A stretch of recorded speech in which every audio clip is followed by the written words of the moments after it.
On a moonless night in central Iran, 250 kilometers south of Tehran, the desert wind moved quietly across one of the most heavily guarded facilities in the Middle East, Natanz.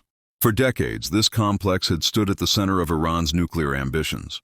Behind reinforced concrete walls and multiple security layers, thousands of centrifuges spun continuously, enriching uranium and pushing the boundaries of geopolitical tension. Sanctions had tried to slow it. Cyber sabotage had tried to cripple it. Diplomacy had tried to contain it, but none had stopped it. Then came a decision made in silence.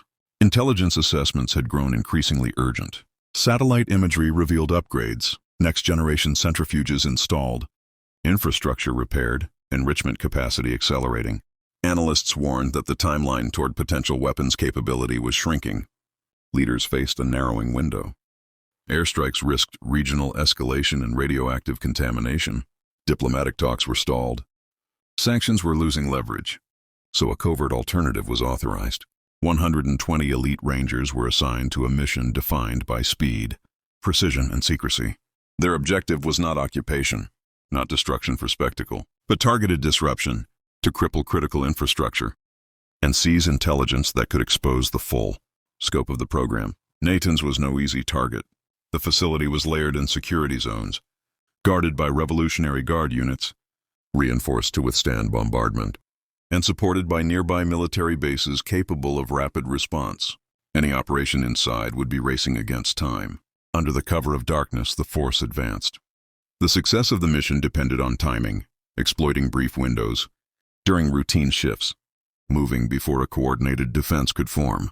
Within minutes of initiating the assault phase, key access points were secured, and outer resistance overwhelmed before alarms unified the compound. Teams moved with disciplined coordination.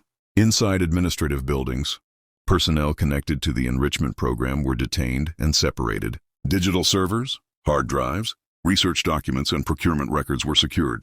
The intelligence component of the mission was as critical as the physical objective. But the heart of Natanz lay deeper. Behind reinforced barriers stood the enrichment halls, vast chambers filled with centrifuge cascades. Each machine, spinning at extreme velocity, represented years of scientific investment and strategic ambition. Destroying them required control. Specialized demolition units worked with calculated efficiency, placing charges designed to disable power systems and cascade networks without triggering radiological disaster. The objective was systemic failure, not uncontrolled destruction. Outside, Iranian forces mobilized quickly.